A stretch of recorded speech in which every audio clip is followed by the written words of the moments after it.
दोस्तों, आज हम ऐसी कहानी सुनने वाले हैं जो किसी अदृश्य आदमी के बारे में है। एक ऐसा आदमी जो लोगों को धमकियां देता है, धमकियों भरे पत्र पहुंचाता है, लेकिन वो आदमी किसी को दिखाई नहीं देता। वो आखिर में किसी का कत्ल करता है, लेकिन उसे किसी ने नहीं देखा कत्ल करते हुए। क्या ये आदमी हमें मिलेगा? क्या फादर ब्राउन उसे ढूंढ पाएंगे? आइए इस कहानी में पता करते हैं। अगर आपको ऐसी ही सस्पेंस मिस्ट्री स्टोरीज पसंद है तो इस चैनल को सब्सक्राइब करना ना भूलें। The invisible man. Camden Town की दो ढलान वाली सड़कों के ठंडे नीले सांझ के समय में कोने पर बनी मिठाई की दुकान सिगार के जलते सिरे की तरह चमक रही थी। शायद इसे आतिशबाजी के सिरे जैसा कहना ज्यादा ठीक होगा, क्योंकि वहां की रोशनी कई रंगों की थी।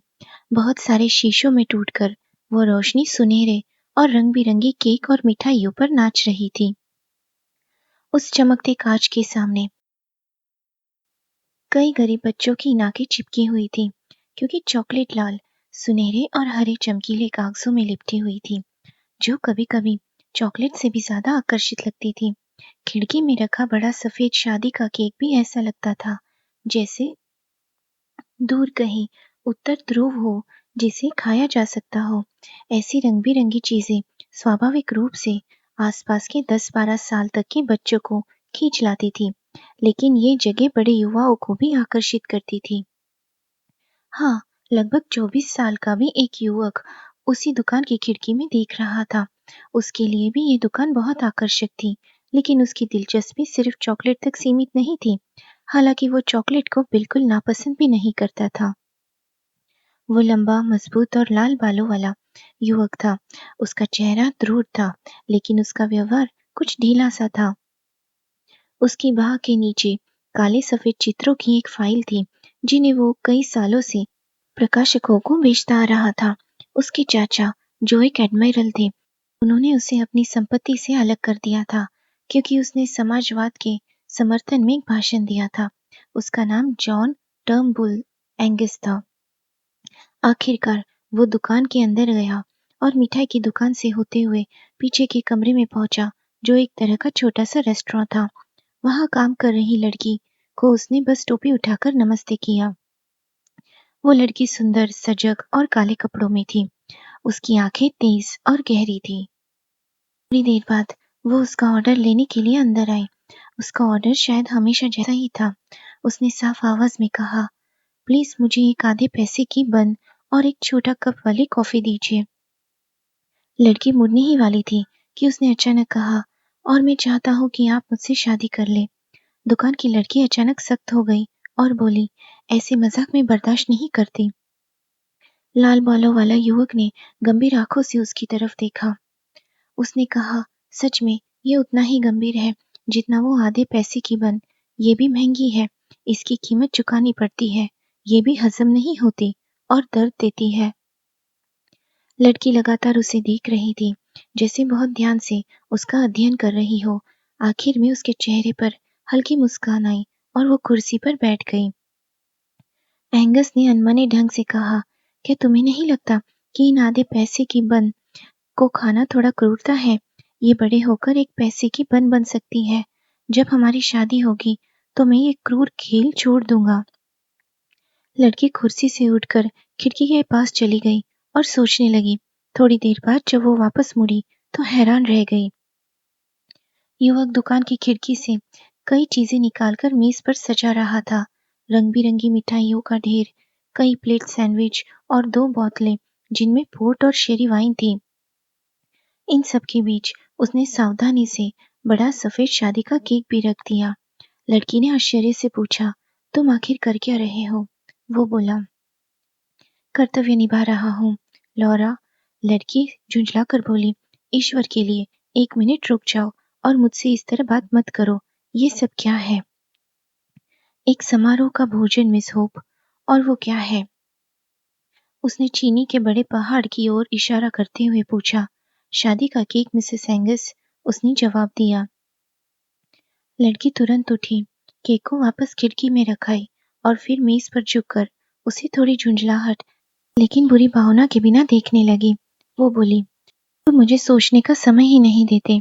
वो हंसकर बोला, मैं इतना मूर्ख नहीं हूँ, ये मेरी विनम्रता है। वो मुस्कान के पीछे थोड़ा गंभीर हो गई। उसने कहा, मिस्टर एंगस, इससे पहले कि ये मजाक और आगे बढ़े, मुझे अपने बारे में एक बात बतानी होगी। एंगस बोला, बहुत खुशी होगी, चाहो तो मेरे बारे में भी कुछ बता देना। लड़की बोली, चुप रहो और सुनो, ये ऐसी बात नहीं है जिससे मुझे शर्म आती हो और न ही मुझे इसका खास पछतावा है, लेकिन अगर कोई ऐसी चीज है जो मेरी गलती भी नहीं है और फिर भी मेरे लिए एक डरावना सपना बन गई हो, तो तुम क्या कहोगे? आदमी ने गंभीरता से कहा, तो मैं कहूंगा कि तुम केक वापस ले आओ। लड़की बोली, पहले कहानी सुनो। मेरे पिता लडबेरी में रेड फिश नाम की सराय के मालिक थे और मैं वहां बार में ग्राहकों को सेवा देती थी। एंगस बोला, मुझे हमेशा लगता था कि इस मिठाई की दुकान में थोड़ा धार्मिक माहौल है। लौरा ने कहा, लडबेरी पूर्वी इलाके का एक छोटा, शांत और घास से भरा कस्बा है। रेडफिश में कभी-कभी व्यापार करने वाले लोग आते थे। बाकी लोग बहुत अजीब किस्म के होते थे, छोटे-छोटे आलसी आदमी जो बस बार में बैठे रहते थे और घुड़दौड़ पर दांव लगाते थे। उनमें से 2 लोग अक्सर आते थे। वे दोनों अपने पैसों पर जीते थे, बहुत खाली रहते थे और जरूरत से ज्यादा सजते थे। मुझे उनके लिए थोड़ा दुख भी होता था, क्योंकि दोनों में एक छोटी सी शारीरिक अजीबता थी जिस पर गांव के लोग हंसते थे। एक आदमी बहुत छोटा था, लगभग पौने जैसा या किसी जॉकी जैसा। उसका सिर गोल और काला था, अच्छी तरह कटी हुई काली दाढ़ी थी और आंखें पक्षी की तरह चमकीली थी। उसकी जेब में हमेशा सिक्कों की आवाज होती थी और बड़े सोने की घड़ी की चेन लटकती रहती थी। वो अक्सर जरूरत से ज्यादा सच कर आता था, जैसे कोई सज्जन बनने की कोशिश कर रहा हो। उसका नाम एसिडोर स्माइथ था। वो बेवकूफ नहीं था, बल्कि कई बेकार लेकिन अजीब सी चालाकियां जानता था। वो माचिस की तीलियों से आतिशबाजी जैसा खेल दिखाता था या केले को काटकर उसे नाचती गुड़िया जैसा बना देता था। मुझे आज भी याद है उसका छोटा काला चेहरा और काउंटर पर खड़े होकर 5 सिगार से कूदता हुआ कंगारू बनना। दूसरा आदमी ज्यादा चुप और साधारण था, लेकिन किसी तरह वो मुझे छोटे बेचारे स्माइथ से भी ज्यादा डराता था। वो बहुत लंबा और दुबला था और उसके बाल हल्के रंग के थे। उसकी नाक ऊंची थी और एक अजीब सी बुद्धि सुंदरता उसमें दिखाई देती थी, लेकिन उसकी आंखों में इतना भयानक बेंगापन था कि जब वो सीधे तुम्हारी ओर देखता था तो तब तुम्हें समझ ही नहीं आता था कि वो देख कहाँ रहा है। मुझे लगता है इसी कमी के कारण वो थोड़ा कड़वा स्वभाव का हो गया था। स्माइथ तो अपने छोटे-छोटे करतब कहीं भी दिखाने को तैयार रहता था, लेकिन जेम्स विल्किन कभी कुछ नहीं करता था। वो बस हमारे बार में बैठा रहता और कभी-कभी अकेले ही आसपास के सपाट उदास इलाके में लंबी सैर करने चला जाता था। फिर भी मुझे लगता है कि स्माइथ को भी अपने छोटे कद को लेकर थोड़ी शर्म महसूस होती थी, हालांकि वो इसे मजाक और चतुराई से छुपा लेता था। इसीलिए मैं सच में हैरान भी हुई, डर भी गई और दुखी भी हुई जब उसी हफ्ते दोनों ने मुझसे शादी करने का प्रस्ताव रख दिया। मैंने तब शायद एक मूर्खता भरा काम किया। वे दोनों एक तरह से मेरे दोस्त भी थे और मुझे डर था कि वे ये न समझे कि मैंने उन्हें इसीलिए मना किया क्योंकि वे बहुत बदसूरत थे। इसीलिए मैंने एक दूसरा बहाना बना दिया। मैंने कहा कि मैं उसी आदमी से शादी करूंगी जिसने अपनी मेहनत से दुनिया में कुछ हासिल किया हो। मैंने कहा कि मैं सिर्फ विरासत में मिले पैसे पर जीने वाले आदमी से शादी नहीं करूंगी। 2 दिन बाद ही सारी परेशानी शुरू हो गई। मुझे पता चला कि दोनों ही अपनी किस्मत आजमाने निकल पड़े, जैसे किसी परी कथा के पात्र हो। उस दिन के बाद मैंने उनमें से किसी को भी नहीं देखा, लेकिन मुझे छोटे आदमी स्माइथ के 2 पत्र मिले और वे सच में काफी रोमांचक थे। एंगस ने पूछा, दूसरे आदमी के बारे में भी कुछ सुना? लड़की ने थोड़ी झिझक के बाद कहा, नहीं, उसने कभी पत्र नहीं लिखा। वो आगे बोली, स्माइथ के पहले पत्र में बस इतना लिखा था कि वो विल्किन के साथ पैदल लंदन जा रहा है, लेकिन विल्किन बहुत तेज चलने वाला था, इसीलिए छोटा आदमी पीछे रह गया और रास्ते में आराम करने लगा। वही उसे एक घूमने वाले तमाशे वाले दल ने अपने साथ ले लिया। उसका कद छोटा था और वो चतुर भी था, इसीलिए वो उस काम में सफल हो गया। बाद में उसे लंदन के एक बड़े तमाशे में भेज दिया गया, जहाँ वो अपने करतब दिखाता था। यही उसके पहले पत्र में लिखा था। दूसरा पत्र ज़्यादा चौंकाने वाला था और वो मुझे पिछले हफ्ते ही मिला। एंगस ने कॉफ़ी का कप खाली किया और शांत आंखों से उसकी ओर देखने लगा। लॉरा हल्की हंसी के साथ बोली, तुमने शहर में लगे बड़े पोस्टर्स देखे होंगे। स्माइथ की साइलेंट सर्विस। अगर नहीं देखे तो तुम शायद अकेले आदमी हो जिसने नहीं देखे। मुझे उसके बारे में ज्यादा नहीं पता। वो कोई मशीन है जो घर का सारा काम अपने आप कर लेता है, जैसे विज्ञापन में लिखा होता है। एक बटन दबाओ, ऐसा बटलर जो कभी शराब नहीं पीता। एक हैंडल घुमाओ, 10 नौकरानियां जो कभी इश्क नहीं लड़ाती। जो भी ये मशीनें हैं, वे बहुत पैसा कमा रही है। और ये सारा पैसा उसी छोटे आदमी के पास जा रहा है जिसे यह लेडबेरी में जानती थी। मुझे खुशी है कि बेचारा सफल हो गया, लेकिन सच ये है कि मुझे डर लगता है कि कहीं वो अचानक आकर ये न कह दे कि उसने दुनिया में अपनी जगह बना ली है, क्योंकि सच में उसने बना ली है। एंगस ने पूछा, और दूसरा आदमी? लॉरा अचानक खड़ी हो गई। उसने कहा, मुझे लगता है कि तुम जादूगर हो। तुम बिल्कुल सही हो। मुझे उस दूसरे आदमी का एक भी पत्र नहीं मिला और मुझे बिल्कुल नहीं पता कि वो कहाँ है, लेकिन उसी से मुझे सबसे ज्यादा डर लगता है। ऐसा लगता है जैसे वो हर समय मेरे आसपास है। उसने मुझे आधा पागल कर दिया है। सच कहूँ तो सच में मैं पागल हो गई हूँ, क्योंकि मैंने उसे वहां महसूस किया है जहां वो हो नहीं सकता था, और उसकी आवाज सुनी है जब वो बोल ही नहीं सकता था। युवक ने हंसते हुए कहा, अगर वो खुद शैतान भी हो तो अब कोई डर नहीं, क्योंकि तुमने ये बात किसी को बता दी है। इंसान अकेले ही पागल होता है, लेकिन तुमने उसे कब महसूस किया या उसकी आवाज कब सुनी? लॉरा ने शांत आवाज में कहा, मैंने जेम्स विल्किन को हंसते हुए सुना, बिल्कुल वैसे जैसे अभी तुम्हें सुन रही हूँ। वहां कोई नहीं था। मैं दुकान के बाहर खड़ी थी और दोनों सड़कों को देख सकती थी। मैं लगभग 1 साल से उसके बारे में सोच भी नहीं रही थी, लेकिन सच ये है कि कुछ ही सेकंड बाद उसके प्रतिद्वंदी स्माइथ का पहला पत्र आया। एंगस ने दिलचस्पी से पूछा, क्या उस भूत ने कभी तुमसे बात भी की? लौरा अचानक कांप उठी, लेकिन उसकी आवाज स्थिर रही। उसने कहा, हाँ, जब मैं स्माइथ का दूसरा पत्र पढ़ रही थी, जिसमें उसने अपनी सफलता की खबर दी थी, तभी मैंने विल्किन को कहते सुना, वो तुम्हें नहीं पाएगा। ये आवाज बिल्कुल साफ थी, जैसे वो कमरे में ही हो। ये बहुत डरावना है। मुझे लगता है मैं सच में पागल हो गई हूँ। युवक ने कहा, अगर तुम सच में पागल होती तो तुम्हें लगता कि तुम बिल्कुल ठीक हो, लेकिन मुझे भी लगता है कि इस अदृश्य आदमी में कुछ अजीब बात है। 2 दिमाग एक से बेहतर होते हैं। अगर तुम अनुमति दो तो मैं व्यावहारिक आदमी की तरह खिड़की से शादी का केक वापस ले आऊं। जैसे ही वो ये कह रहा था, बाहर सड़क से धातु जैसी चीख की आवाज आई। एक छोटी मोटर गाड़ी तेज रफ्तार से दुकान के सामने आकर रुक गई। उसी पल चमकदार टोपी पहने एक छोटा आदमी दुकान के बाहर वाले कमरे में आकर खड़ा हो गया। एंगस, जो अब तक हंसी मजाक के मूड में था, अचानक गंभीर हो गया और बाहर जाकर उस नए आदमी के सामने खड़ा हो गया। एक नजर में ही उसे समझ आ गया कि ये वही आदमी है जिसका जिक्र अभी अभी हुआ था। छोटा कद, नुकीली काली दाढ़ी, तेज बेचैन आंखें और घबराई हुई लेकिन साफ सुथरी उंगलियां।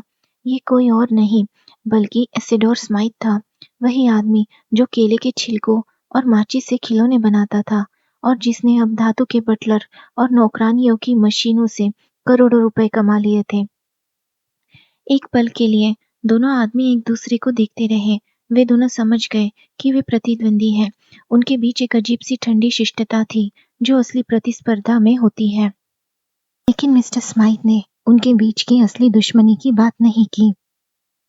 उन्होंने बस जल्दी और घबराहट में कहा, क्या मिस होप ने खिड़की पर लगी उस चीज को देखा है? एंगस ने हैरानी से पूछा, खिड़की पर? छोटे करोड़पति स्माइथ ने जल्दी से कहा, दूसरी बातें समझाने का समय नहीं है। यहाँ कोई मूर्खतापूर्ण काम हो रहा है जिसकी जांच करनी होगी। उसने अपनी चमकदार छड़ी खिड़की की ओर इशारा करके दिखाई। एंगस ने देखा कि कांच के सामने एक लंबा कागज चिपकाया गया था जो पहले वहां नहीं था। दोनों बाहर सड़क पर गए। उन्होंने देखा कि लगभग 1.5 गज लंबा स्टैम्प पेपर खिड़की पर चिपका हुआ था। उस पर टेढ़े मेढ़े अक्षरों में लिखा था, अगर तुम स्माइथ से शादी करोगी तो वो मर जाएगा। एंगस ने अपना लाल सिर दुकान के अंदर करके कहा, लॉरा तुम पागल नहीं हो। स्माइक ने कड़क आवाज में कहा, ये उस आदमी विल्किन की लिखावट है। मैंने उसे कई सालों से नहीं देखा, लेकिन वो हमेशा मुझे परेशान करता रहता है। पिछले 2 हफ्तों में 5 बार मेरे फ्लैट पर धमकी भरे पत्र छोड़े गए हैं। मुझे ये भी नहीं पता कि उन्हें कौन छोड़ता है। मेरे फ्लैट का चौकीदार कहता है कि उसने कोई संदिग्ध आदमी नहीं देखा, और यहाँ तो उसने सार्वजनिक दुकान की खिड़की पर ही कागज चिपका दिया है। एंगस ने शांत होकर कहा, जबकि दुकान के लोग अंदर चाय पी रहे थे, लेकिन मैं अपनी समझदारी की तारीफ करता हूँ कि अपने सीधे इस मामले पर ध्यान दिया। बाकी बातें बाद में कर सकते हैं। वो आदमी बहुत दूर नहीं गया होगा, क्योंकि 10-15 मिनट पहले जब मैं खिड़की के पास गया था तो वहां कोई कागज नहीं था, लेकिन अब उसका पीछा करना भी मुश्किल है, क्योंकि हमें नहीं पता वो किस दिशा में गया। मेरी सलाह है कि आप तुरंत किसी निजी जासूस की मदद लें। मैं एक बहुत चतुर आदमी को जानता हूँ। उसने पास ही अपना दफ्तर खोला है। उसका नाम फ्लैम्बो है। पहले उसका जीवन थोड़ा उथल-पुथल भरा था, लेकिन अब वो बिल्कुल ईमानदार है और बहुत बुद्धिमान है। वो हैम्पस्टेड के लखनऊ मैंशंस में रहता है। स्माइक ने बोहे उठाकर कहा, ये तो अजीब बात है। मैं खुद हिमालय मैंशंस में रहता हूँ, जो पास ही है। अगर आप चाहें तो मेरे साथ चल सकते हैं। मैं अपने कमरे में जाकर वेल्किन की ये अजीब पत्र ढूंढता हूँ, और आप अपने जासूस दोस्त को बुला सकते हैं। एंगस ने विनम्रता से कहा, ठीक है, जितनी जल्दी काम करे उतना अच्छा। दोनों ने लॉरा से औपचारिक विदा ली और छोटी तेज कार में बैठ गए। जैसे ही कार सड़क के मोड़ से मुड़ी, एंगस ने एक बड़ा पोस्टर देखा जिस पर लिखा था, स्माइथ की साइलेंट सर्विस। उसमें एक बड़ा लोहे का बिना सिर वाला पुतला बना था जो एक बर्तन पकड़े हुए था। नीचे लिखा था, ऐसा रसोइया जो कभी गुस्सा नहीं करता। स्माइथ हंसते हुए बोला, मैं इन्हें अपने फ्लैट में ही इस्तेमाल करता हूँ, थोड़ा अजीब विज्ञापन के लिए और थोड़ा सुविधा के लिए। सच कहूँ तो ये मेरी घड़ी से चलने वाली मशीन्स कोयला, शराब या दूसरी चीजें इंसानी नौकरों से भी जल्दी ला देती हैं। बस सही बटन दबाना आना चाहिए। लेकिन मैं मानता हूँ कि इन नौकरों की भी कुछ कमियां हैं। एंगस ने पूछा, सच? ऐसा क्या है जो ये नहीं कर सकते? स्माइथ ने शांत स्वर में कहा, ये मुझे ये नहीं बता सकते कि मेरे फ्लैट पर धमकी वाले पत्र कौन छोड़ता है। स्माइथ की कार छोटी और बहुत तेज थी, बिल्कुल उसी की तरह वो खुद भी अपनी बनाई चीजों पर भरोसा करता था। शाम की हल्की रोशनी में कार तेजी से घुमावदार सड़कों पर दौड़ रही थी। धीरे धीरे सड़क ऊपर की ओर चढ़ने लगी। कुछ देर बाद वे लंदन के एक ऊंचे इलाके में पहुंचे। वहां एक के ऊपर एक बनी इमारतों की कतार थी। जिस इमारत में उन्हें जाना था वो सबसे ऊंची थी और डूबते सूरज की रोशनी में चमक रही थी। जब वे हिमालय मैंशंस पहुंचे तो ऐसा लगा जैसे वो इमारत पूरे लंदन के ऊपर खड़ी हो। सामने एक छोटा सा बगीचा और नीचे एक नहर जैसी पानी की पट्टी दिखाई दे रही थी। उस सुनसान जगह पर केवल 2 लोग दिखाई दे रहे थे, एक भुने हुए चेस्टनट बेचने वाला आदमी और दूसरी तरफ एक पुलिस वाला। एंगस को लगा जैसे वे किसी कहानी के पात्र हो। कार तेजी से इमारत के सामने रुकी। स्माइक तुरंत अंदर गया और वहां खड़े चौकीदार से पूछा कि क्या कोई उसके कमरे में गया था। उसे बताया गया कि उसके जाने के बाद कोई भी वहां नहीं आया। फिर दोनों लिफ्ट में बैठकर ऊपर की मंजिल पर पहुंचे।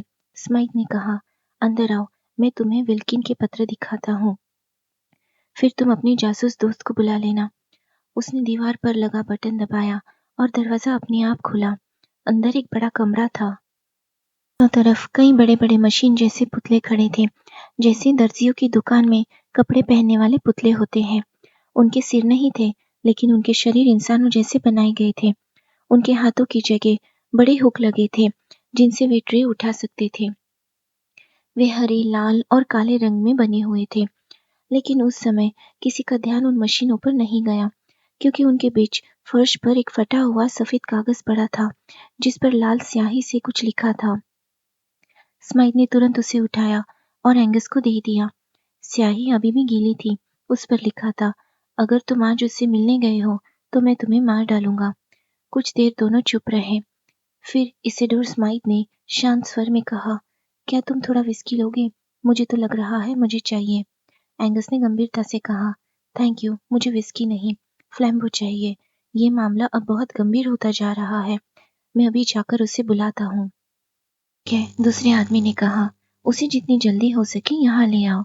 लेकिन जैसे ही एंगस ने दरवाजा बंद किया, उसने देखा कि स्माइथ ने एक बटन दबाया। तुरंत एक मशीन जैसा पुतला अपनी जगह से चलकर फर्श की बनी पटरी पर सरकने लगा और एक ट्रे में सोडा और शराब की बोतल लेके आया। एंगस को थोड़ा अजीब लगा कि वो उस छोटे आदमी को उन निर्जीव नौकरों के बीच अकेला छोड़ रहा है, जो दरवाजा बंद होते ही जैसे जीवित हो रहे थे। सीढ़ियों से 6 कदम नीचे वो आदमी, जो शर्ट की बाहें चढ़ाए हुए था, बाल्टी से कुछ काम कर रहा था। एंगस ने उससे वादा लिया कि वो वहीं खड़ा रहेगा और जब तक वो जासूस के साथ वापस न आए तब तक सीढ़ियों पर आने वाले हर आदमी पर नजर रखेगा। फिर वो नीचे मुख्य दरवाजे पर खड़े चौकीदार के पास गया और उससे भी यही कहा कि वो ध्यान से पहरा दे। उसी से उसे पता चला कि उस इमारत का कोई पिछला दरवाजा नहीं है। फिर भी संतुष्ट न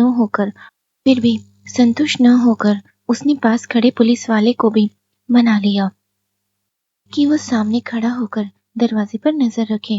अंत में उसने चेस्टनट बेचने वाले आदमी से भी पूछा कि वो कितनी देर तक वहां रहेगा। चेस्टनट बेचने वाले ने अपनी कोट का कॉलर ऊपर करते हुए कहा कि शायद वो थोड़ी देर में चला जाएगा, क्योंकि उसे लगता है कि बर्फ गिरने वाली है। वाकई शाम ठंडी और धुंधली होती जा रही थी, लेकिन एंगस ने उसे भी वहीं रुकने के लिए मना लिया। उसने गंभीरता से कहा, अपने चेस्टनट खाकर खुद को गर्म रखो। पूरा सामान खा लो, मैं तुम्हें पैसे दूंगा अगर तुम यहाँ मेरे लौटने तक खड़े रहो और मुझे बताओ कि कोई आदमी, औरत या बच्चा उस घर में गया या नहीं, तो मैं तुम्हें एक सोने का सिक्का दूंगा। फिर वो तेजी से वहां से चला गया और आखिरी बार उस ऊंची इमारत की ओर देखा। मैंने उस कमरे के चारों ओर पहरा लगा दिया है। वे चारों आदमी विल्किन के साथी नहीं हो सकते। लखनऊ मैंशंस उसी पहाड़ी पर थोड़ा नीचे की ओर था, जबकि हिमालय मैंशंस सबसे ऊपर की ओर था। मिस्टर फ्लैम्बो का फ्लैट नीचे की मंजिल की ओर था। वो स्माइथ के ठंडे और मशीनों से भरे फ्लैट से बिल्कुल अलग था। फ्लैम्बो ने एंगस का स्वागत अपने अजीब लेकिन कलात्मक कमरे में किया। कमरे में तलवारें, पुराने हथियार, पूर्वी देशों के चीजें, इटली की शराब की बोतलें, बड़े बर्तन, एक फारसी बिल्ली और एक छोटा सा धूल भरा कैथलिक पादरी बैठा था, जो वहां थोड़ा अजीब लग रहा था। फ्लैम्बो ने कहा, ये मेरे मित्र फादर ब्राउन है। मैं चाहता था कि तुम उनसे मिलो। मौसम बहुत अच्छा है, बस थोड़ा ठंडा है। एंगस बैठते हुए बोला, हाँ, लगता है मौसम साफ रहेगा। पादरी ने शांत स्वर में कहा, नहीं, बर्फ गिरना शुरू हो गई है। और सच में, जैसे ही उसने कहा, खिड़की पर बर्फ के छोटे छोटे टुकड़े गिरने लगे। एंगस ने गंभीर होकर कहा, मुझे अफसोस है कि मैं काम से आया हूँ और मामला थोड़ा डरावना है। फ्लैम्बो, तुम्हारे घर से थोड़ी दूरी पर एक आदमी है जिसे तुम्हारी मदद चाहिए। उसे एक अदृश्य दुश्मन बार बार डराता और धमकाता है, ऐसा आदमी जिसे किसी ने देखा तक नहीं। फिर एंगस ने पूरी कहानी बताई, लॉरा की कहानी, खाली सड़क पर सुनी गई रहस्यमय हंसी, खाली कमरे में सुनाई दी आवाज और खिड़की पर चिपकाया गया धमकी भरा कागज। जैसे जैसे कहानी आगे बढ़ती गई, फ्लैम्बो का चेहरा गंभीर होता गया, लेकिन छोटा पादरी फादर ब्राउन शांत बैठा रहा, जैसे कमरे की किसी साधारण चीज की तरह। जब एंगस ने खिड़की पर चिपकाए गए कागज की बात बताई, फ्लैम्बो अचानक खड़ा हो गया। उसने कहा, अगर तुम्हें आपत्ति न हो तो बाकी कहानी रास्ते में बताते चलो। मुझे लगता है कि समय बर्बाद नहीं करना चाहिए। एंगस भी खड़ा हो गया और बोला, जरूर, फिलहाल वो सुरक्षित है, क्योंकि मैंने चारों लोगों को उसके घर पर नजर रखने के लिए छोड़ रखा है। वे तीनों बाहर सड़क पर आ गए। छोटा पादरी चुपचाप उनके पीछे चल रहा था। चलते हुए उसने हल्के से कहा, देखो, बर्फ कितनी जल्दी जमीन पर जमने लगी है। जब वे बर्फ से ढकी ढलान वाली सड़कों से गुजरते हुए उस बड़ी इमारत के पास पहुंचे, तब एंगस अपनी कहानी पूरी कर चुका था। अब उन्होंने उन 4 पहरेदारों से पूछा। चेस्टनट बेचने वाले ने कसम खाकर कहा कि उसने पूरे समय दरवाजे पर नजर रखी और कोई अंदर नहीं गया। पुलिस वाले ने भी यही कहा। उसने कहा कि वो हर तरफ के अपराधियों को पहचानता है और उसे कोई भी संदिग्ध आदमी नहीं दिखाई दिया। जब वे चौकीदार के पास पहुंचे तो वो दरवाजे पर खड़ा था। उसने भी यही कहा। उसने कहा, मुझे अधिकार है कि मैं यहाँ आने वाले हर आदमी से पूछूं कि वो क्यों आया है, और मैं कसम खाता हूँ कि इस सज्जन के जाने के बाद कोई भी यहाँ नहीं आया। तभी शांत खड़े फादर ब्राउन ने धीरे से पूछा, जब से बर्फ गिरना शुरू हुई है तब से क्या कोई सीढ़ियों पर ऊपर या नीचे गया है? चौकीदार ने आत्मविश्वास से कहा, नहीं साहब, बिल्कुल नहीं। तब पादरी ने जमीन की ओर देखते हुए कहा, तो फिर ये क्या है? सब लोग नीचे देखने लगे। फ्लैम्बो ने हैरानी से चिल्ला दिया कि सफेद बर्फ पर दरवाजे के बीच से पैरों के निशान साफ दिखाई दे रहे थे, ठीक चौकीदार के पैरों के बीच से अंदर जाते हुए। एंगस अचानक चिल्ला उठा, हे ईश्वर, अदृश्य आदमी! वो तुरंत सीढ़ियों की ओर दौड़ा और फ्लैम्बो उसके पीछे पीछे गया। लेकिन फादर ब्राउन वही बर्फ से ढकी सड़क पर खड़ा रहा, जैसे उसे अब सवाल में दिलचस्पी ही न रही हो। फ्लैम्बो तो अपने बड़े कंधों से दरवाजा तोड़ने ही वाला था, लेकिन एंगस ने दरवाजे के फ्रेम में छिपा बटन ढूंढ लिया और दबा लिया। दरवाजा धीरे से खुल गया। अंदर वही लंबा हॉल था। शाम की लाल रोशनी अंदर पड़ रही थी। कुछ मशीन नौकर अपनी जगह से हटे हुए थे और इधर-उधर खड़े थे। अंधेरे में वे और भी ज्यादा इंसानों जैसे लग रहे थे, लेकिन कमरे के बीच में, जहां पहले लाल स्याही वाला कागज पड़ा था, अब फर्श पर कुछ ऐसा पड़ा था जो लाल स्याही जैसा दिख रहा था, जैसे कोई बोतल गिरकर फैल गई हो। लैम्बो ने फ्रांसीसी अंदाज में कहा, जिसमें तर्क भी था और गुस्सा भी। बस एक शब्द कहा, कत्ल, और तुरंत कमरे के अंदर घुसकर उसने 5 मिनट में फ्लैट के हर कोने और अलमारी की तलाशी ले ली। लेकिन अगर वो लाश ढूंढ रहा था तो उसे कोई लाश नहीं मिली। इसिडोर स्माइथ वहां नहीं था, न जिंदा न मरा हुआ। कड़ी तलाश के बाद दोनों आदमी बाहर हॉल में मिले। उनके चेहरे पसीने से भीगे थे और आंखें हैरान थी। फ्लैम्बो ने उत्तेजना में फ्रेंच बोलते हुए कहा, दोस्त, यहाँ सिर्फ कातिल ही अदृश्य नहीं है, बल्कि मरा हुआ आदमी भी गायब हो गया है। एंगस ने कमरे में चारों तरफ खड़े मशीन जैसे पुतलों को देखा। उनके मन में डर पैदा हुआ। एक बड़ा मशीन पुतला खून के दाग के पास खड़ा था। शायद स्माइथ ने मरने से पहले उसे बुलाया होगा। उसके लोहे के हाथ जैसे थोड़े उठे हुए थे। अचानक एंगस के मन में डरावना ख्याल आया, कहीं ऐसा तो नहीं कि स्माइथ की अपनी बनाई मशीन ने ही उसे मार दिया हो, जैसे मशीनों ने अपने मालिक के खिलाफ विद्रोह किया हो। लेकिन ऐसा हुआ हो तो उन्होंने उसके शरीर का क्या किया?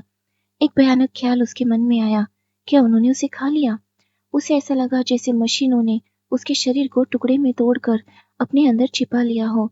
लेकिन उसने खुद को संभाला और फ्लैम्बो से कहा, खैर, अब जो है सामने है। बेचारा आदमी बादल की तरह गायब हो गया और फर्श पर बस खून की एक लकीर छोड़ गया। ये कहानी इस दुनिया की नहीं लगती, फ्लैम्बो ने कहा, चाहे ये इस दुनिया की हो या दूसरी दुनिया की। अब हमें नीचे जाकर अपने दोस्त से बातें करनी चाहिए। नीचे दोनों उतरे। उन्होंने फिर उस आदमी से पूछा जो बाल्टी लेकर काम कर रहा था। उसने फिर कहा कि कोई भी आदमी ऊपर नहीं गया। चौकीदार और चेस्टनट बेचने वाले ने भी कहा कि उन्होंने किसी को अंदर जाते नहीं देखा। लेकिन जब एंगस ने चौथे गवाह को ढूंढा तो पुलिस वाला दिखाई नहीं दिया। एंगस ने घबरा कर पूछा, पुलिस वाला कहाँ है? फादर ब्राउन ने शांत होकर कहा, माफ कीजिए, वो मेरी गलती है। मैंने उसे सड़क के नीचे कुछ जांचने भेज दिया है। एंगस ने जल्दी से कहा, हमें उसे तुरंत वापस बुलाना चाहिए। ऊपर वाला आदमी न सिर्फ मारा गया बल्कि उसका शरीर भी गायब है। फादर ब्राउन ने पूछा, कैसे? फ्लैम्बो ने थोड़ी देर बाद पूछा, फादर, मुझे लगता है ये मामला आपके क्षेत्र का है। कोई दोस्त या दुश्मन घर में नहीं आया, फिर भी स्माइथ गायब हो गया, जैसे परिया उसे उठा ले गई हो। अगर ये अलौकिक नहीं है तो। इतने में उन्होंने एक अजीब दृश्य देखा। नीले कपड़ों वाला बड़ा पुलिस वाला सड़क के मोड़ से दौड़ता हुआ आ रहा था। वो सीधे फादर ब्राउन के पास आया। वो हाफते हुए बोला, आप सही थे सर, नीचे नहर में अभी अभी मिस्टर स्माइथ की लाश मिली है। एंगस ने घबरा कर सिर पकड़ लिया। उसने पूछा, क्या वो नीचे जाकर खुद पानी में कूद गया? पुलिस वाले ने कहा, नहीं, वो नीचे आया ही नहीं और वो डूबा भी नहीं। उसके दिल पर गहरा छुरा मारा गया था। फ्लैम्बो ने गंभीर आवाज में पूछा, और फिर भी तुमने किसी को अंदर जाते नहीं देखा? फादर ब्राउन ने कहा। चलो थोड़ा सड़क पर चलते हैं। जब वे सड़क के दूसरे छोर पर पहुंचे तो फादर ब्राउन अचानक बोले, अरे मैं एक बात पूछना भूल गया, क्या उन्हें वहां हल्के भूरे रंग की बोरी मिली? एंगस ने हैरानी से पूछा, हल्के भूरे रंग की बोरी क्यों? फादर ब्राउन ने कहा, अगर बोरी किसी और रंग की हुई तो मामला फिर से शुरू करना पड़ेगा, लेकिन अगर वो हल्के भूरे रंग की है तो मामला खत्म हो गया। एंगस ने व्यंग से कहा, यह सुनकर खुशी हुई क्योंकि मेरी समझ में तो मामला अभी शुरू भी नहीं हुआ। फ्लैम्बो ने बच्चे जैसी सरलता से कहा, प्लीज हमें सब कुछ बताइए। वे तीनों तेजी से सड़क पर चलते जा रहे थे।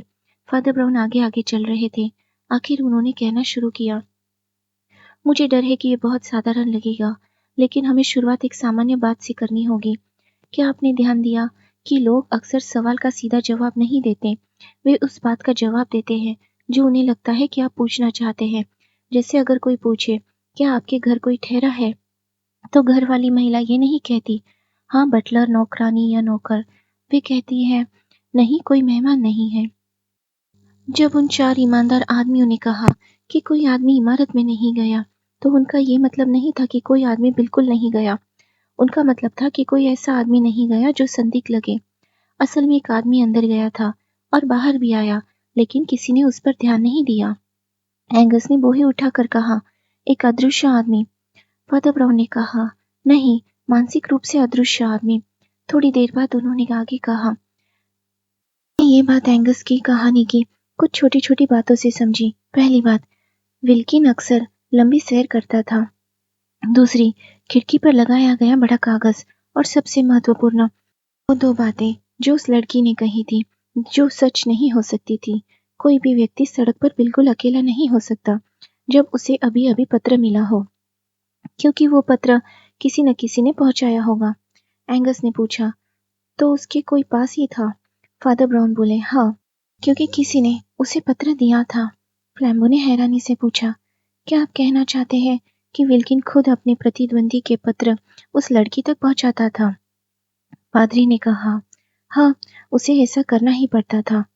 फ्लैम्बो झुंझला कर बोला, यह आदमी आखिर है कौन, दिखता कैसा है? फादर ब्राउन ने तुरंत जवाब दिया, वो लाल, नीले और सुनहरे कपड़े में बहुत सुंदर वर्दी पहनता है। उसी वेश में वो हिमालय मैंशंस में सबकी आंखों के सामने गया, स्माइथ की हत्या की और उसकी लाश उठाकर बाहर ले आया। एंगस चिल्लाया, क्या आप पागल हो गए हैं? फादर ब्राउन शांत होकर बोले, नहीं, बस आप लोगों ने ध्यान नहीं दिया। फिर उन्होंने आगे बढ़कर एक साधारण से डाकिये के कंधे पर हाथ रखा जो उनके पास से गुजर रहा था।